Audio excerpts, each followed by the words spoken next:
मध्ये परवा रात्री ह्या स्वराज्याचे धाकले धनी शंभूराजे यांचा पुतळा काही शिवभक्त किंवा संभाजी शंभू भक्तांनी बसवला होता आणि त्यानंतरनं काल प्रशासनाने त्याच्यावर मीटिंग बोलवली आणि त्यावेळेला सर्व कायदेशीर बाबी परवानगी घेऊन तुम्ही तिथं कायम करण्याचं आमचं ठरलं होतं. त्या पद्धतीनं आम्ही मोहोळ नगर परिषदेचा ठराव घेऊन काल मोहोळ पोलीस स्टेशनमध्ये सर्व शंभू भक्ताची मीटिंग झाली होती. सर्व समाजातील नेते मंडळी, सर्व शंभूराजे भक्त, संभाजीराजे भक्त तिथं जमा झाली होती. त्यावेळेला या मीटिंगमध्ये सर्व नगरसेवक होते आणि त्यावेळेला नगरसेवकाच्या वतीनं आम्ही ते ठराव देण्याचं सांगितलं होतं. त्यावेळेला रमेश बारसकर यांनी ह्या मीटिंगमध्ये उद्याच्या उद्या हा विषय ठरावामध्ये घेतो असं सांगितलं होतं. नगराध्यक्षाच्या वतीनं त्यांनी सांगितलं होतं की हा उद्याच विषय आपण मीटिंगमध्ये घेऊया. परंतु 27 तारखेची मीटिंग आमची आता ह्या मोहोळ नगर परिषदेची सर्वसाधारण सभेची निघालेली आहे. त्या मीटिंगमध्ये हा विषय कुठेही घेतलेला नाहीये ह्याच्यामध्ये. आणि आयत्या विषय जो घेतलेला आहे त्या विषयावर जी चर्चा करण्याची त्या विषयामध्ये हा मंजूर होईल. परंतु तिथं आम्ही असं सांगितलं होतं की नगर परिषदेच्या वतीने सुशोभीकरणासाठी सुद्धा आम्ही निधी देऊ. पण तो आर्थिक विषय आल्या कारणानं हा अजेंडावर विषय येणं गरजेचं होतं. परंतु तसं त्यांनी न केल्यामुळं समाजाची दिशाभूल केली आहे. त्याचं राजकारण शहरवासियाची दिशाभूल केलेली आहे आणि ह्याच्यात मला राजकारण दिसून येतंय असं वाटलं. म्हणून मी आज गटनेते या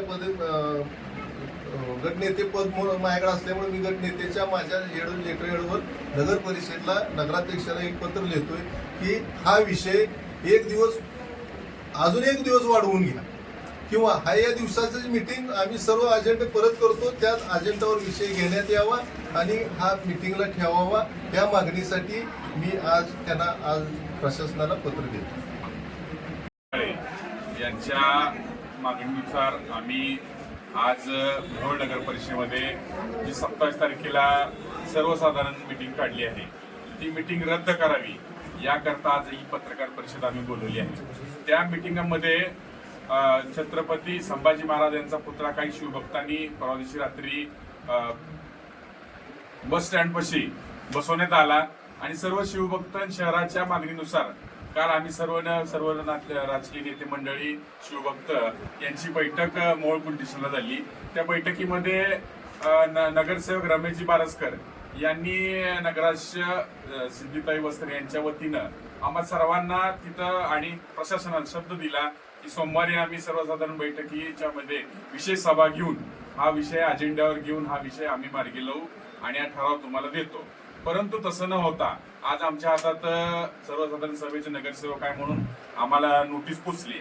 पण त्या नोटीसमध्ये जेव्हा आम्ही पाहिलं त्यावेळेस हा विषय त्यात घेतला गेला नाही आणि एक शहरवासियांमध्ये हा मेसेज गेला की नगरसेवक आणि नगराध्यक्षाच्या वतीनं जो काल आपल्याला शब्द देण्यात आला होता तो शब्द नगराध्यक्षांनी फिरवला, नगरसेवकांनी फिरवला.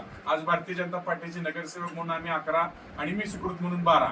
आज आम्ही आमच्या सर्वांचं बोलणं झालं की ही शहरवासियांना आपण दिशाभूल केल्यासारखं होईल आणि रमेश बारसकर यांनी दिशाभूल केली म्हणून आम्ही हा विषय अजेंडावर यावा याकरिता आज आम्ही मागणी करतोय.